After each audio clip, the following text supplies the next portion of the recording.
அனைவருக்கும் வணக்கங்க. இன்றைக்கி நான் பார்க்க போகிறது ஒரு கொடூரமான நியூஸ் தாங்க நான் சொல்ல போகிறேன். நாட்டில் இப்படி இருப்பாங்களா? இந்த நியூஸ் கேட்டதுலேருந்து எனக்கு பயம் வந்துருச்சு. லேடிஸ்லாம் கேர்ஃபுல்லாக இருந்துக்குங்க. இது நிஜமே நடந்தது. என்ன சென்னை சூளைமேட்டில் வந்து பார்த்திங்கன்னா டீ கடை வச்சுருக்காங்க. அவங்களுக்கு 2 பசங்க, ஒரு பையன் மருத்துவம் படிச்சுட்ருக்குது.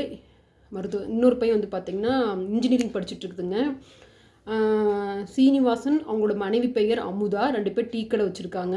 2 பேரும் அமுதா வந்து வீட்டு வேலையெல்லாம் முடிச்சுட்டு கணவனுக்கு வந்து உதவியாக வந்து டீ கடையில் அவங்களும் இருப்பாங்க. மதிய வேலை அமுதா போய் சாப்பிட்டு வர சொல்லியிருக்கிறாரு. இவர் போய் ஃபஸ்ட் சாப்பிட்டு வந்துட்டார். 2 பேரும் ஒட்டுக்கா போனால் கடையில் யாரோ ஒருத்தர் இருக்கணும்லவா, அதனால சீனிவாசன் போய் சாப்பிட்டு வந்துடுறாரு. வந்துட்டு அமுதாவை போய் சாப்பிட்டு வாமா அப்படின்னு சொல்லி அனுப்பி வைக்கிறாரு. இந்த இடத்துல பெரிய கொடூரம் நடந்திருக்குது. அமுதா சாப்பிட போயிருந்துருக்குறாங்க. சாப்பிட போகும்போது வீட்டுக்குள்ளே போனோடனே வீட்டை பூட்டாமல் விட்டுட்டாங்க. கதவு சும்மா சாத்தியிருந்துருக்குது. உள்ளே ஒரு நபர் போயிருக்கிறாரு. அமுதா கழுத்தில் நகைகள் போட்டிருந்தாங்க. நகைகள்னால் அதிகமாக கூட ஒன்றும் போடலிங்க. தாலி செயின், ஒரு செயின் எல்லா பெண்களும் போட்டிருக்கிறது தானே. அப்புறம் கையில் வளையலும் மோதிரம். அவன் நகைக்காக அமுதா குத்தி அந்த நகையெல்லாம் பிடுங்கிட்டு அமுதா உயிர் போகலின்னு தெரிஞ்ச பிறகு பாட்டிலில் சீமனை கொண்டு வந்திருக்கிறான். சீமனை ஊற்றி பற்றி வச்சுட்டு ஓடி இருக்கிறான். அமுதா சத்தம் போட்ட உடனே பக்கத்தில் இருக்கிறவங்களா ஒடியாந்துருக்குறாங்க. எங்கே நடந்தது? சென்னை சூளைமேட்டில் விநாயகர் தெருவுலிங்க. மக்களெல்லாம் ஒடியாந்துருக்குறாங்க. அவன் வந்து மாடிக்கு போய் பதுங்கி இருந்திருக்கிறான். அதுக்கப்புறம் கொஞ்சம் நேரம் கழித்து எஸ்கேப் ஆயிடலாம் அப்படின்னு சொல்லிட்டு மாடியிலேருந்து குதிச்சிருக்கிறான். அந்த கொலகார பாவி குதிக்கும்போது கால் வந்து முறிஞ்சிருச்சு அவனுக்கு. அவனால் ஓட முடியல. போலீஸ் வந்து பிடிச்சிட்டாங்க அவனை. அவன் யாருன்னு பார்த்தா அவன் பேர் வந்து சாந்தகுமார். டீ கடைக்கு ஆப்போசிட்டில் ஜூஸ் கடையில் வேலை செஞ்சுட்டு இருந்தவன். டீ கடைக்கு ஆப்போசிட்டில் ஜூஸ் கடையில் வேலை செஞ்சுட்டு இருந்தவனா இல்லை ஜூஸ் கடை நடத்துகிறவனான்னு தெரியல. அவன் வந்து ரொம்ப நாளாக வாட்ச் பண்ணியிருந்துருக்கிறான். அமுதாவோட தாலி மேலே அவனுக்கு ஒரு கண், அமுதாவோட செயின் மேலே, வளையல் மேலே, மோதிரத்து மேலே. போலீஸ் பிடிச்சோன்னே செக் பண்ணி பார்த்துருந்துருக்குறாங்க. அவன் பேக்கெட்டில் எல்லா அமுதாவோட நகையெல்லாம் இருந்திருக்குது. அடித்து விசாரிக்கும்போது அவன் வாக்குமூலம் கொடுத்துட்டான். ஆமாம், நான் தான் வந்து நகைக்காக கொன்னேன். ரொம்ப நாளாக அவங்கள வாட்ச் பண்ணிகிட்டே இருந்தேன். எனக்கு கடன் அதிகமாக இருக்குது, அதனால தான் குத்தி கொன்னேன்.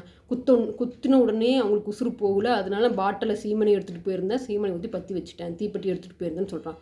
கொஞ்சம் கூட மனசாட்சியே இல்லாமல் பட்ட பகலில் உனக்கு கடன் இருந்தால் நீ தான் கஷ்டப்பட்டு அடைக்கணும். அதுக்குன்னு ஒரு பெண்ணை குத்தி கொன்று அந்த பாவம் உன்னை சும்மா விடுமா?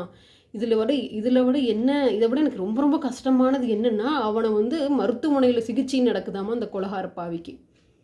அவனுக்கு அவன் என்னை கேட்டால் அவனை அப்படியே பிடிச்சிட்டு போய் ஜெயிலில் போடணும். அந்த கால் முறிஞ்சாலும் பரவாயில்ல, அந்த வலி ஒவ்வொரு நொடியும் அவன் அனுபவிக்கணும்.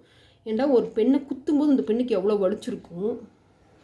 அந்த உசுறு போகலையும் தெரிஞ்சோடனே சீமனை ஊற்றி தீப்பற்றி வைக்கிறியே. நமக்கு ஒன்றுமே இல்லைங்க. சமையல் நான் பண்ணும்போது எனக்கு தெரியாமல் ஒரு நாள் கையில் லைட்டாக காய் கட் பண்ணிகிட்ருக்கும்போது தெரியாமல் கையில் வந்து கத்தி பட்டுருச்சு. விரலில் கொஞ்சம் பிளட் வந்துச்சு. அதுக்கே எனக்கு அந்த வலி வலிச்சுது. அது 4 நாளாக எனக்கு வலிச்சுக்கிட்டே இருந்துச்சு. ஒரு மாதிரி கொஞ்சம் அடிதான், கொஞ்சோண்டு. அதுக்கே எனக்கு ஒரு மாதிரி சாப்பாடெல்லாம் பிணைஞ்சு சாப்பிடும்போது எரிச்சல். அந்த காரமாக குழம்புலாம் இருக்கும்போது அவ்வளோ எரிச்சல். ஆனால் அந்த பொண்ணு உடம்பு எரியும் போது எப்படி துடிச்சிருப்பா. அவனுக்கு எதுக்கு ட்ரீட்மெண்ட்? அந்த கொலகாரனுக்கு எதுக்கு ட்ரீட்மெண்ட்? அவனை கொண்டு போய் ஜெயிலில் போடணும். ஒவ்வொரு நொடியும் அவன் வந்து அனுபவிக்கணும் அந்த வழியை. இப்போ வந்து எனக்கு பயமாக இருக்குது. அதுக்கு நீ என்ன நகை உடனே சில பேர் சொல்லுவாங்க, அந்த பொண்ணு எதுக்கு நகை போட்டுருந்துச்சு. ஏங்க தாலி செயின், அது சென்டிமெண்ட். ஒரு சில பொண்ணுங்களுக்கு அதுக்கு சென்டிமெண்ட்டாக இருக்கும். அந்த தாலி செயினை வந்து கழட்டக்கூடாது அப்படின்னு நினைப்பாங்க. ஒரு பாதுகாப்பு இல்லை நாட்டில். இது காரணம் நகையோட ரேட் அதிகமாகிட்டு போகிறதாலையோ, அதுவும் ஒரு காரணம். ஒரு பாதுகாப்பு இல்லை. பட்ட பகலில் ஒரு பொண்ணை வந்து ஒரு கத்தியால் குத்தி சீமனை ஊற்றி பற்றி வைக்கிறான்னா ஒரு நாட்டில் பாதுகாப்பு இல்லைன்னு தானே அர்த்தம். தயவு செய்து எல்லாரும் ஜாக்கிரதையாக இருங்க. வீட்டில் தனியாக இருக்கும் பெண்கள் வீட்டில் கதவு பூட்டிக்குங்க. யாராச்சும் வந்து காலிங் பில் அடித்தா டக்குன்னு கதவு நீக்காதீங்க. ரொம்ப கேர்ஃபுல்லாக இருங்க. பயப்பட வேண்டாம். சாமியை கும்பிட்டுக்குங்க. அதுக்கு மேலே அவன் தான் பார்த்துக்கணும், கடவுள் தான் பார்த்துக்கணும். ஸோ உங்களுக்கு என்ன தோணுது அப்படிங்கிறது மறக்காமல் கமெண்ட் பண்ணுங்கள். நன்றி, வணக்கம்.